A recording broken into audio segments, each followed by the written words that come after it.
The same distressing, unwanted thoughts keep playing over and over in your mind. The same rituals keep eating up your time, holding you back from enjoying your life. You've tried talk therapy before and spent session after session diving into those thoughts, trying to understand them, trying to fix them, but somehow they just get worse. And the shame piles on because you think, why isn't this working? What's wrong with me? If this sounds familiar, here's what you need to know. You are not the problem. You're experiencing something that a lot of people with OCD experience. Getting your life back is possible because OCD is highly treatable. It just requires a completely different approach than other mental health conditions. In fact, standard talk therapy often makes OCD worse because it encourages you to analyze those intrusive thoughts or try to replace them with positive ones. But with OCD, the more attention you give the thoughts, the stickier they become. That's where No CD comes in. No CD provides virtual therapy designed specifically for OCD. Every single one of their therapists is extensively trained in a type of therapy called ERP, or exposure and response prevention, which is the most effective treatment available for OCD. And they get their training from world-renowned OCD experts, so they truly understand what you're dealing with, even the stuff that feels impossible to say out loud. In live, face-to-face virtual sessions, your No-CD therapist will teach you how to take the power away from intrusive thoughts so you can live the life you want to live. In between sessions, you'll be able to message your therapist anytime, join dozens of live support groups, and continue your progress with other expert-developed therapy tools.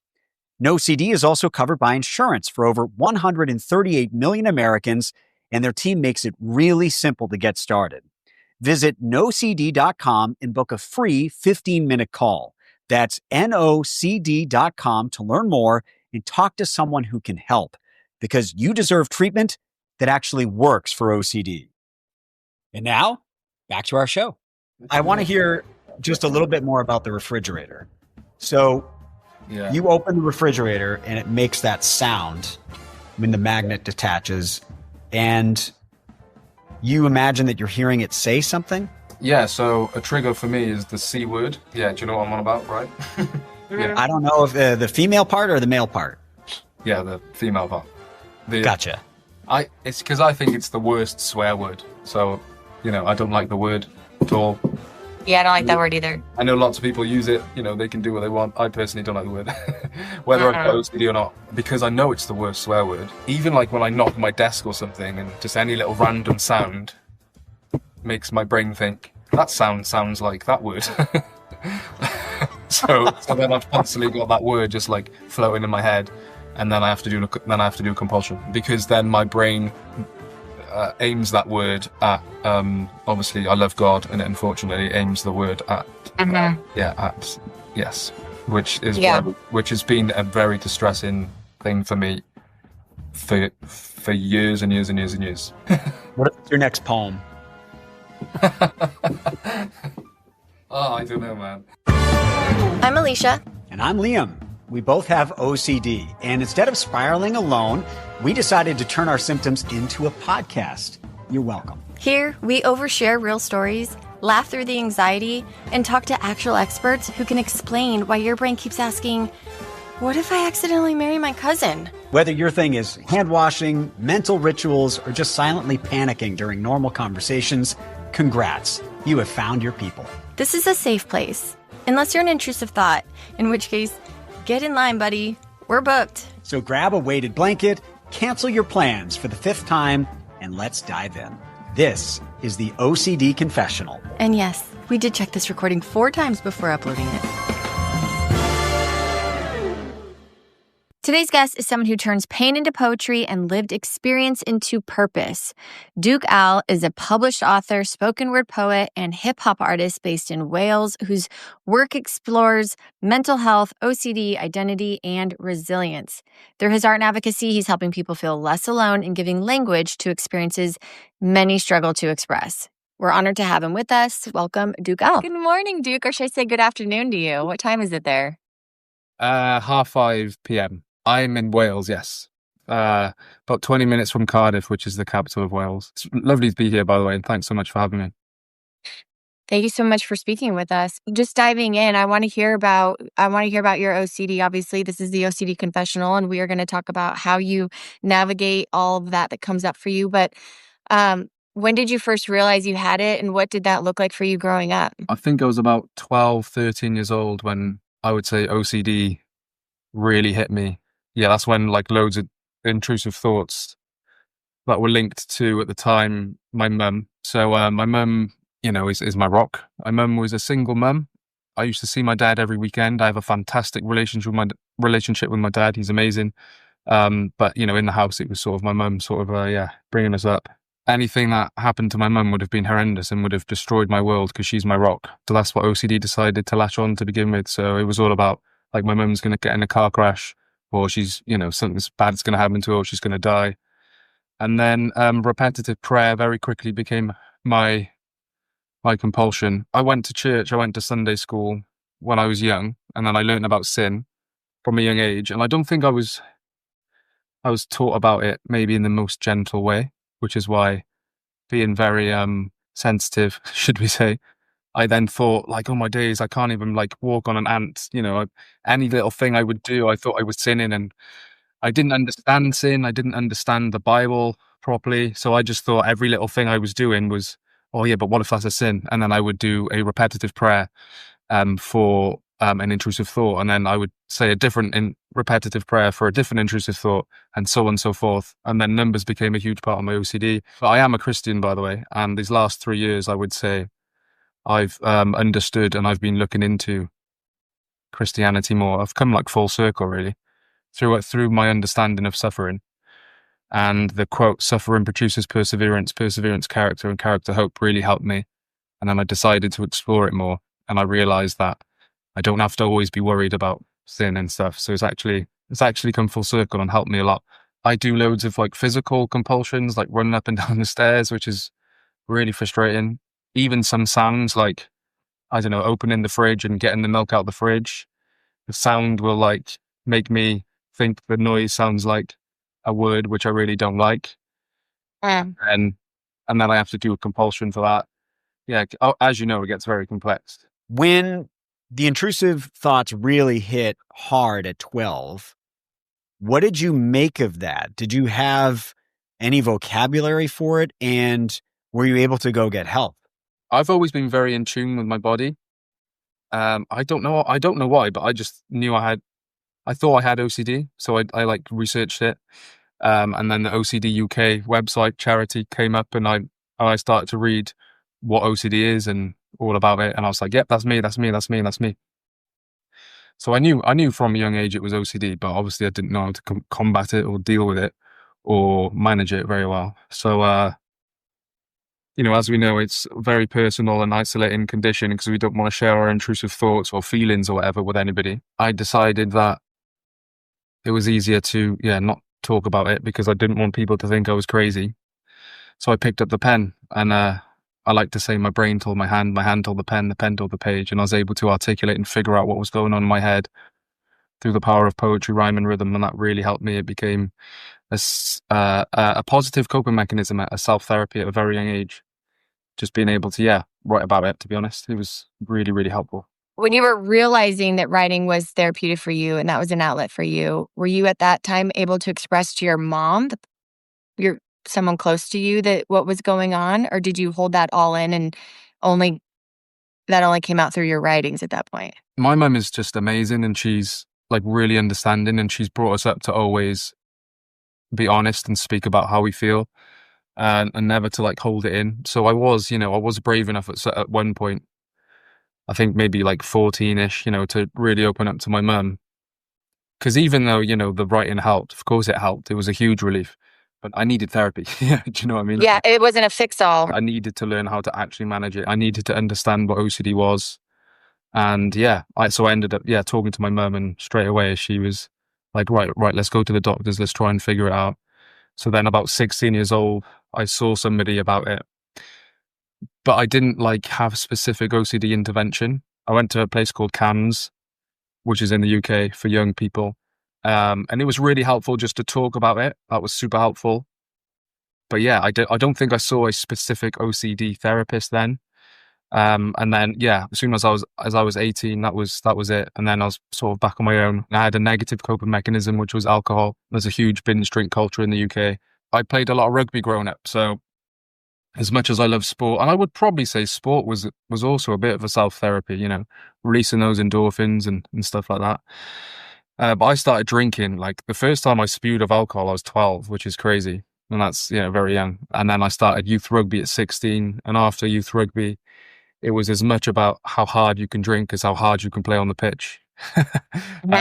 When you would like neck loads of pints and stuff, you know, there's serotonin in our bellies. So when we drink, you know, it takes the edge off, as they say. But, you know, if you've got OCD, or at least for me, it just made me like fight my own head. And I was like, no, I'm not listening to you. I'm not listening to your compulsions. I'm not going to do that.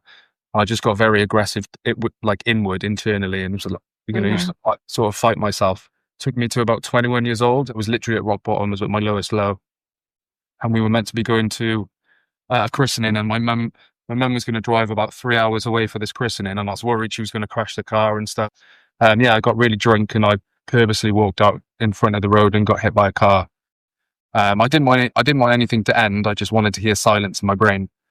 And obviously, I wouldn't encourage anybody to do that. But that was my lowest point. And I smashed the windscreen. I smashed my face on the floor, and I laid there in the middle of the road, and all I heard was silence. Oh, wow. And then I got rushed to the hospital. I was so drunk. Luckily, I just bounced off the car. But then, yeah, it took me to do something so drastic to then see in the hospital, they sort of looked after me, and then that's how I got the OCD specific intervention that I needed. Did you tell the doctors when you got to the hospital, I meant to walk in front of the car? Yeah, I told them all that. I just told them everything. Yeah, I wouldn't have done it if I wasn't drunk, though. Yeah. You know, it was drink that led me to make that drastic decision because I became so. I don't know how to describe it. It made me just like, I don't care about you, OCD. I wouldn't have done when it's at its worst, you will do anything to silence it. Yeah, definitely. I think so. And then I went on it was group therapy as well, by the way. So I met other people with OCD, which was really interesting because I was really worried I was going to catch somebody's OCD, and then realized that was a thing that's like a thing that lots of people with OCD fear. And it's just never going to happen because we've all got different sort of values and things that we care about, right? It was amazing. You know, the therapy was amazing. Knowledge is power, you know, when it comes to mental health illness or anything in life. And the more you understand about it, the better you can manage it and combat it. So that was the first time that you had connection and community, and you surrounded yourself with people who also had OCD, and the impact that had on you was profound. Yeah, and just learning about it, like understanding OCD, the way it works, was so important for me. I was having intrusive thoughts that I was feeling guilty about, and shameful, and it's just you know what it's like. It's a horrendous condition. It's really horrible. So to know that it's okay, like it's OCD, takes a huge weight off your shoulders, I think, at the beginning. Once you got into the group therapy and started practicing, as you say, ERP, how long did it take for you to get to a point where you no longer wanted to throw yourself in front of a car? For someone who's listening who is in the depths of it right now, and they're not sure they want to continue, give them that little timeline of like, it took, obviously it's different for everyone, but with this many months or this many years of work, I was able to get to a place where life felt worth it again. Well, first of all, I want to make clear that I only stepped in front of the car because I was really drunk and I hadn't had the specific OCD intervention that I needed. I didn't know to the full extent how evil or how distressing OCD could be. So I want to make that very clear. And I also didn't want anything to end. I just wanted silence in my head. The car wasn't going very fast. It was going on a relatively slow road. So that's very important. But yeah, I mean, I think as soon as I had the 10-week course of therapy, you know, I was able to pick myself up and go again.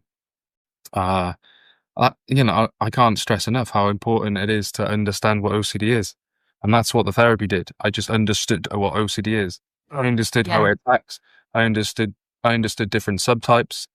I understood how it can I call it a parasite. So I used to call it a bully and then a monster, and then realized it was a parasite because it can get into every small atom and every nucleus and every part of your cell, because it can just throw loads of different things at you all the time. And I say it drops miniature nuclear bombs onto nucleuses. But yeah, so that's what I call it, because it's like a parasite. Like Bastard. once you think of something, once you think you've just right, I've got rid of that OCD, I'm good with that now. It comes and it throws something else at you. But I understood all that. And yes, life was still challenging, but at least I was able to know when I'm really, really struggling that it's okay, Chuck. You're not this horrendous person. You have OCD. And that's just really helped me. That is powerful. It's powerful to have that knowledge, as you say, that, okay, this feels horrible at the moment and that sucks, but I at least know where it's coming from, and that the wave will crest and there will be a point at which this is okay. As cliche as it sounds, there's always light at the end of the tunnel, no matter how deep and dark those days can be. The importance of community is also huge. If you can reach out to a community, or if you know other people with OCD, I would definitely recommend people reaching out to them. You can climb out of those dark places, but it takes willpower. Let's not beat around the bush. You do have to have willpower to get through it. You've got to be willing. Like, you've got to be like, right, I need to get through this. Otherwise, It'll eat you up. they'll eat you up. Yeah, exactly. And you have to step through it. You have to have courage. You have to continue to dive deep for that confidence. And it takes a lot of confidence for you to stand up and perform. I want to talk about that. I know it's been an outlet for you, a creative outlet, and you're really good. I've heard a lot of your poems and your writings are really powerful. What gives you the courage and confidence to do that? Thank you. That's very kind. I appreciate that. Well, firstly, I didn't show the world that I did poetry till I was 25. I don't know. I just knew within me that poetry was the thing I was meant to do. You know, I do feel like humans are built for and have a purpose in life, and I feel mine was sharing my poetry. I knew there was something powerful there, and even if one poem just helped one person, like, then, you know, it needs to be shared. And I've always written in a way which is meant to be spoken out anyway. So yeah, I really wanted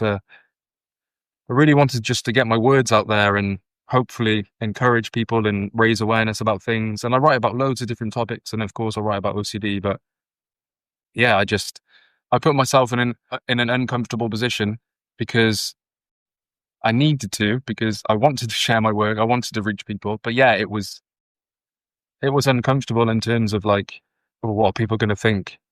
You know, it does take a bit of confidence to do it, but at the same time, if we don't do those uncomfortable things in life, which you both know, then how are we going to progress, and how's our character going to be developed, and yeah, how are we going to reach the next goal type thing? I wonder if, in a way, people with OCD almost have an advantage in terms of the performing arts, because we are so used to having to step over something, step over an obstacle to do what we want and achieve what we want, that there's that fear of failure, shame, things not going well. And we are confronting those daily. So then you're presented with, oh man, this spoken word thing that I'm about to do might not go well. What if people don't like it? What if I look like an idiot, or I am being vulnerable and it doesn't go well? But we have to deal with that every day. So we almost are like built to do that at this point. I love your poems about OCD, and I think people with OCD should just go check out your Instagram page and listen to some of them. But I'm wondering if it's okay if you share one of those with us now. Yeah, of course. I'd love to share something. It's called A Letter to Myself About Letters, because OCD, like, when I'm trying to learn my poetry, OCD throws me loads of intrusive thoughts while I'm trying to learn. And then, like, sometimes letters can be just like a literally like A or B or something, or C or D can be triggers to different intrusive thoughts. Mm-hmm. So learning my poetry can be a challenge. So I could perform that one for you if you like. I would love Sure. that. It's called A Letter to Myself About Letters. Letters, let us communicate when the pen is on the page where your hate cannot be betrayed. They are my escape. Let trust illuminate between the gaping hole in which I create to keep you in the shade. Letters, break like an iceberg of lettuce, where our layers are laid for all on display so people know you and how you manipulate me. Let a race for letters zoom at a pace where cadence dances, an informal sentence structure, a free flow, unique changes, no life sentence, just me, my life behind these bars, these stanzas. All I want to do is write meaningful words which relate and educate my fellow humans with a seamless flow. Letters, let us, loathe, lonely, licking lips getting ready to spit. But this time, who won the race? Will I trippity trip or slippity slip on the tippity tip of my tongue? Where the letters don't flow so quick, they slow, stick to my enzymes as if they become chopped up, then you end rhymes quick. My mouth, a letterbox full of your hate mail. I digest lines, they pass through my intestines. Is this my test? I don't know. Even if I rehearsed, I'd choke. Yeah, it's the nerves, but it's also this bloke. This version, this person of me within me. Yes, I'm talking to you, OCD. With each letter you attach a thought that's dark and gloomy, which detaches my concentration.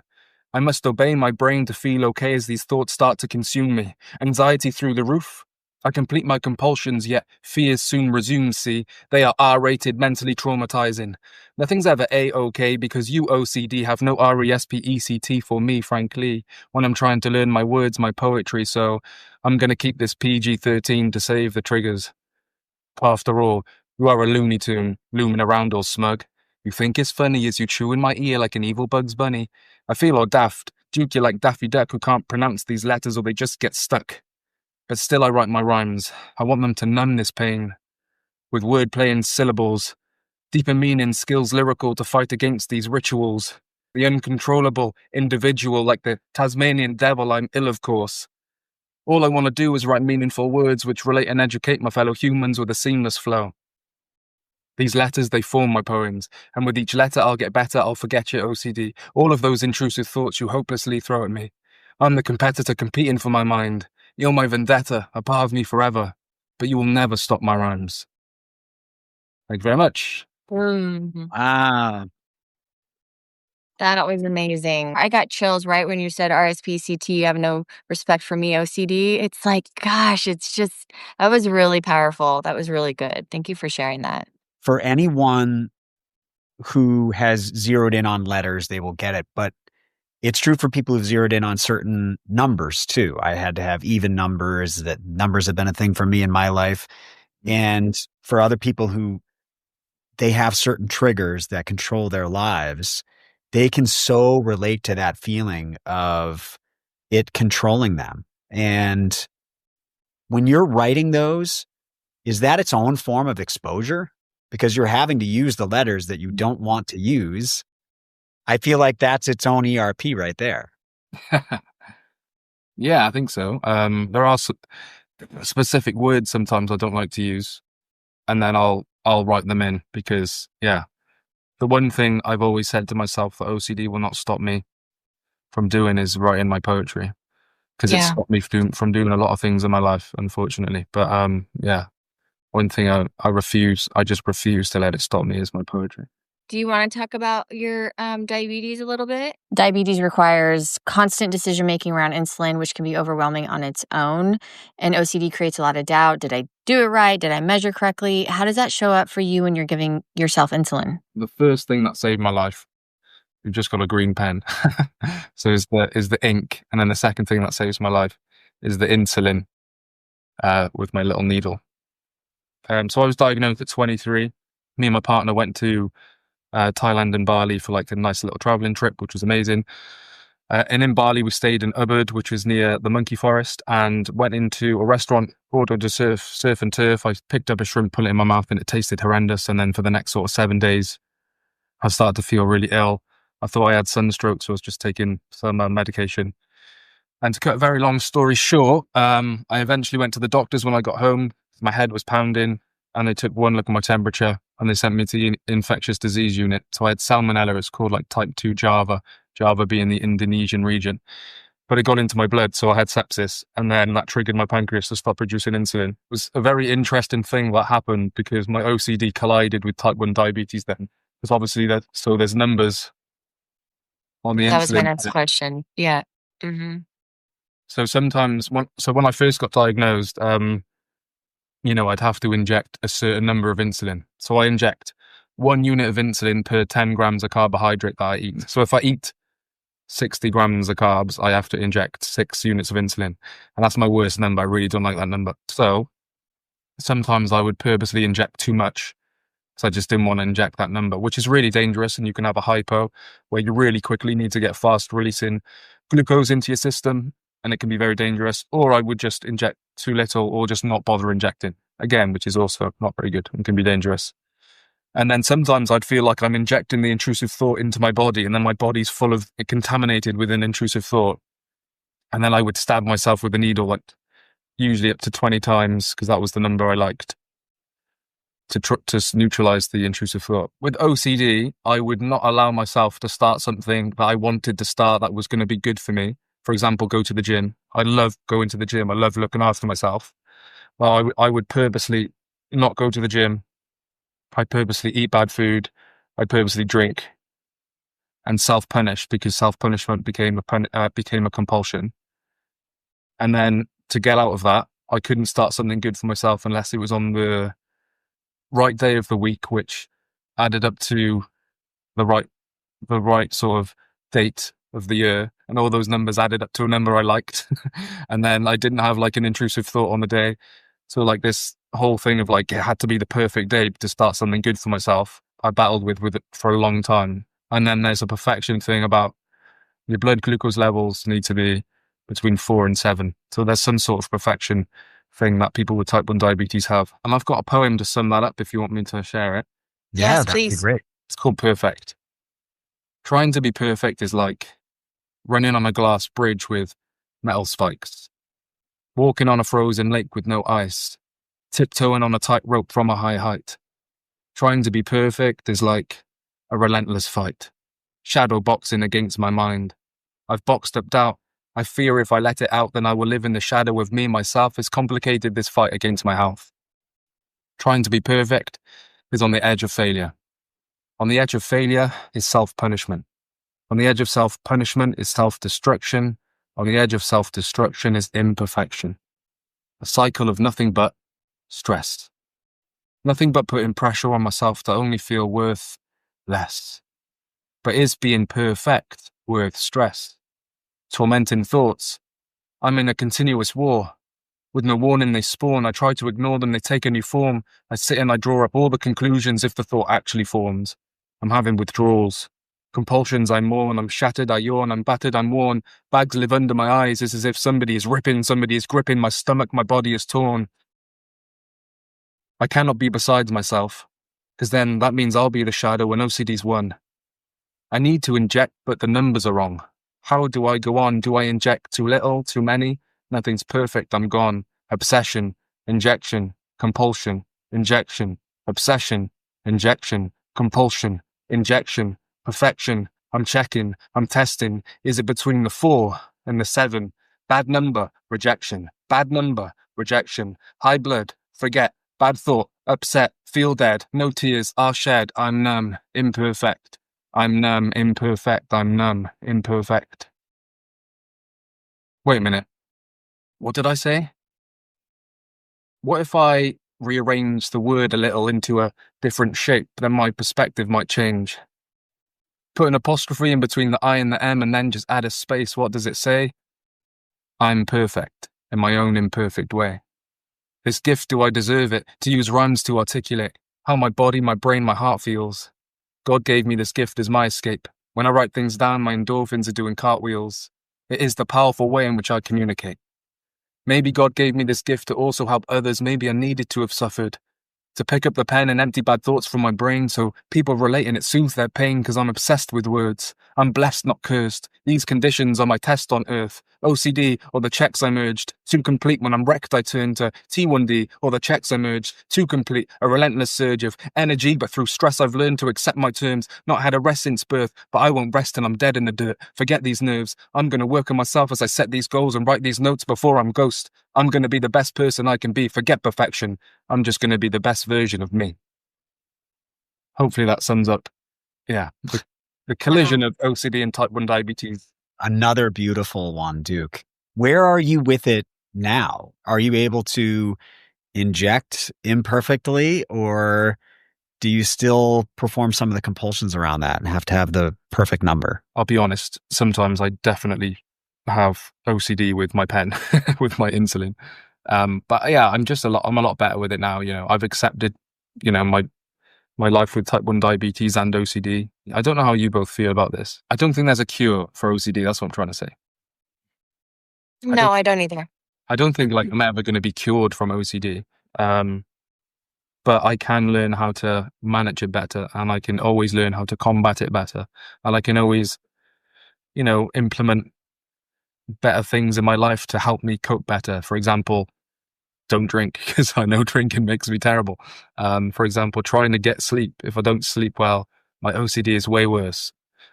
Eating well, exercising and all those things. And of course, you can't do that every single week because life doesn't allow you sometimes. But as I said, as long as we have the willpower to try, and then we can better manage our OCD. But don't know what you think about that. Yeah, I would agree with you. I think from what I'm learning, there is no cure, but there is a really beautiful life to be had once you can understand what those things are that you can do, that you can practice, and you understand what OCD is and how it affects you and how it shows up in your life. For me, if I get out of routine, if I don't do all the things that I know that make me feel good, I start to shame myself for not doing those things. It is so tricky, as you say, because you can identify tools that help you. So let's say it's exercise, or it's eating healthy, or it's sleep hygiene. And those are all shown by research to be helpful for any mental health condition and your physical health, of course. But you don't want to become compulsive about those things, right? And so you could, in theory, become compulsive about exercise, nutrition, your sleep hygiene, and that could become its own new obsession. So you have to, the thing that's so tough about OCD is you have to be kind of constantly on guard, which is defeating too, right? Now I'm just constantly on guard for the next thing, the next thought, the next compulsion that's popping up. So it becomes very tricky to separate what is helpful, what's actually helpful, from what becomes a new obsession. I enjoy going to the gym. And sometimes when I've gone to the gym in the past and I'm trying to lift a certain weight, I'm like, if I lift that weight, then that intrusive thought's not going to happen. Yeah. It's like, Exactly. I laugh about it, but I've injured myself because of that. Because I'm it's to my body too much because, yeah, you know what I mean? So I do get what Yes. it's having that balance, isn't it? But there is light. There is always hope. I love my life. I'm so glad I'm on this planet, and I feel very blessed to, speak to you both today. I feel very blessed to, do poetry as a full-time job. I've got OCD, doesn't stop me well, it has in the past, but I don't let it stop me anymore. Nobody on this planet can escape uncertainty.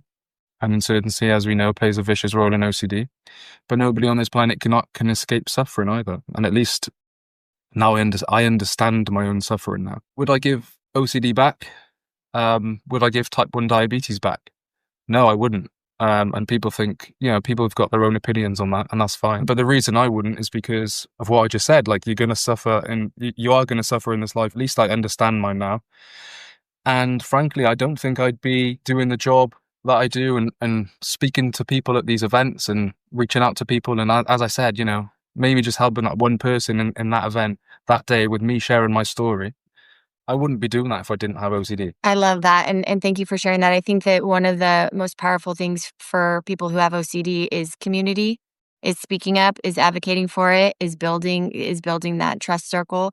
And I think that has probably been the most helpful tool that I have found so far, is doing what we're doing right now. And so if you're at home and you're in your dark room, I can only encourage you to take tiny steps to speak up, speak out, and it feels like you are going to shit your pants. And it feels like the scariest thing you'll ever do. But on the other side of that really scary thing that you feel like It probably feels impossible to some people right now. It feels absolutely impossible to ever think they could ever speak about any of the shit going on in their head.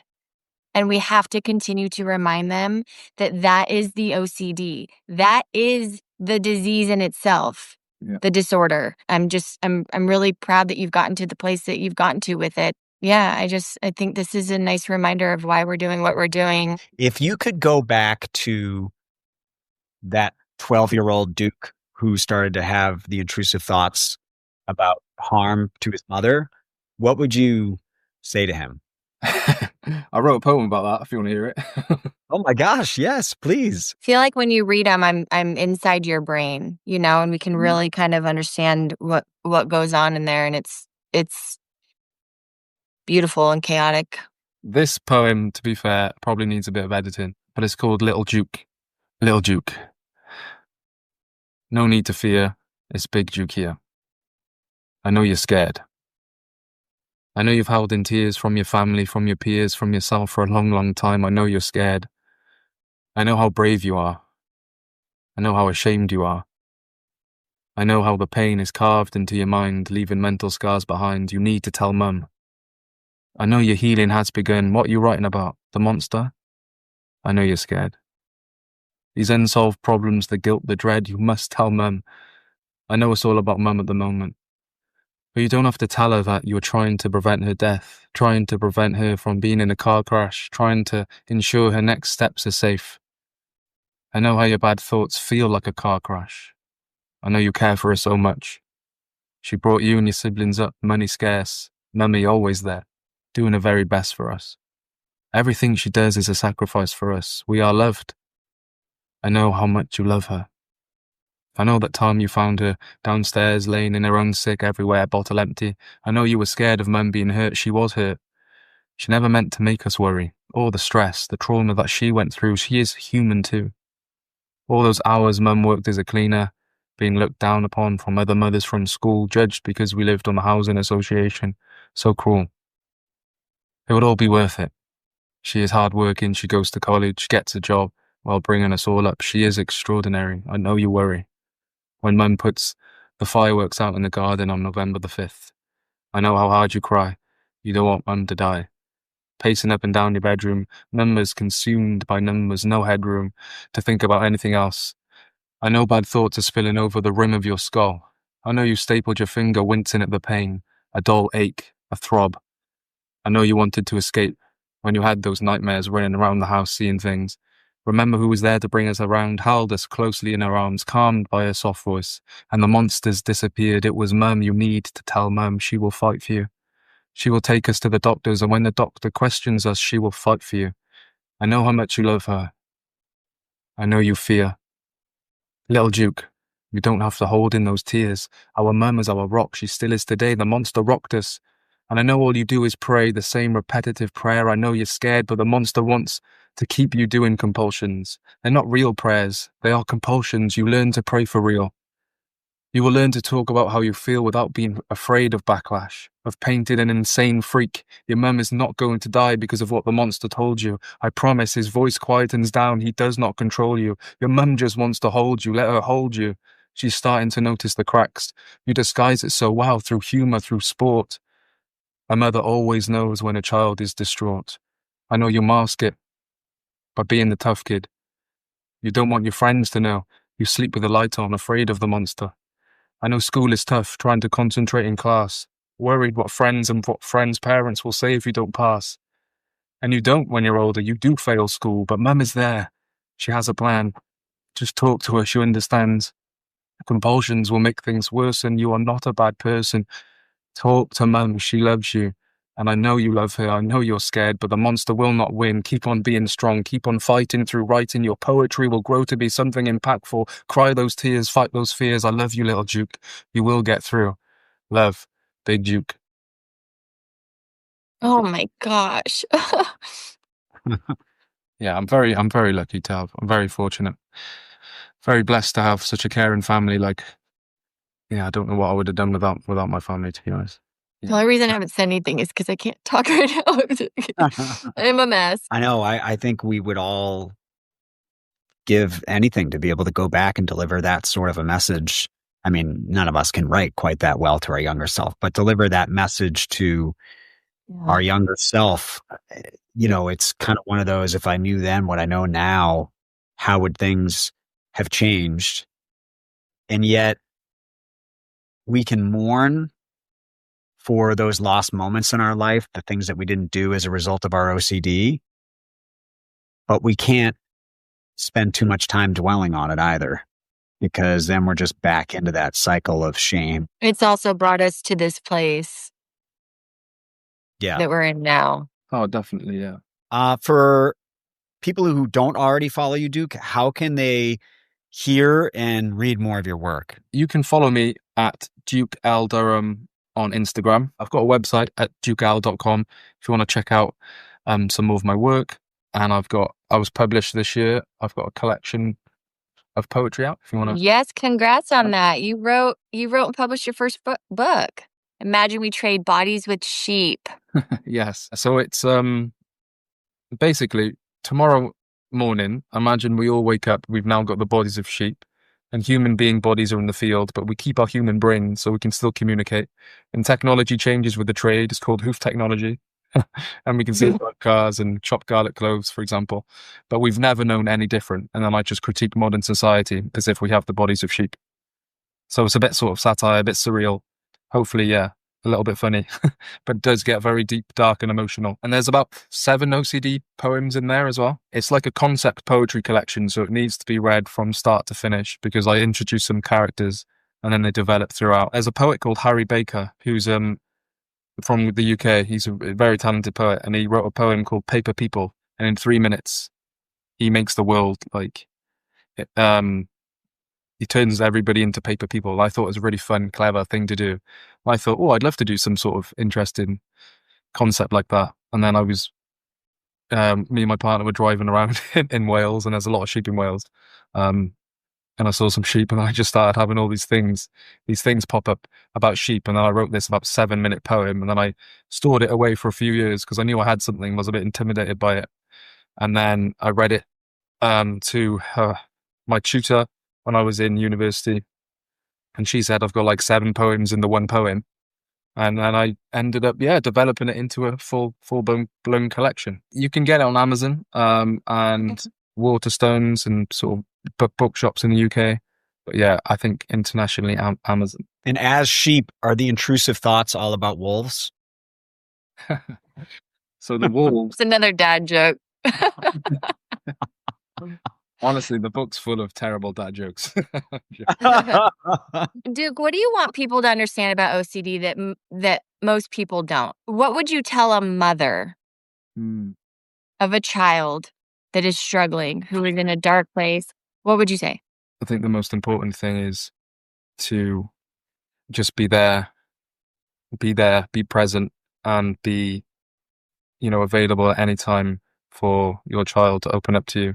Encourage them to open up to you, open up your mind to all forms and subtypes of OCD. So I would say do your research as well, because you might not know what intrusions that your child has yet. Just be there for your child and say like you understand, and you can even maybe share some of your own mental health experiences so the child doesn't feel alone. It might not be OCD, but it might be quite reassuring for the child, but you're going to understand and listen. That is what I try to do. I try to empathize. I try to keep those lines of communication open. Remind him, no matter what you do, no matter what you think, my love for you will never change. Yeah. And I want him to always feel safe. Mine as a child, I never felt safe. I would wake up in the middle of the night. My parents would both be gone. My mom would be off somewhere doing drugs, and my dad would be looking for her. And my OCD stemmed from fear of betrayal, fear of being left alone somewhere. There was a lot of, I'm not worthy enough for them to stick around. I'm not, where are they going to be if they're not here? There was a lot to it. And I think that's really important. What you just reminded people is just reminding our children that they are safe and there's nothing that they can say that is going to change their love for them. And it goes to show that people listening right now are doing their research. if there's a mom out there with a kid, they are listening to a podcast like this to better understand. So thank you for doing that, moms and dads. Well, Duke, thank you. Duke, you're awesome. Yeah, thank you so much for taking the time with us and reading us your poetry and sharing that with our audience and sharing it with the world. It's beautiful stuff. No, thank you so much for having me. I really appreciate it. And and thanks for letting me share some poetry. Thank you for listening to another episode of the OCD Confessional. We would love if you could leave us a review. It'll help get this podcast in front of more people. We're trying to spread the good word about the OCD Confessional. You can also find us on social media at the OCD Confessional. Share that page as well. And we will see you next week.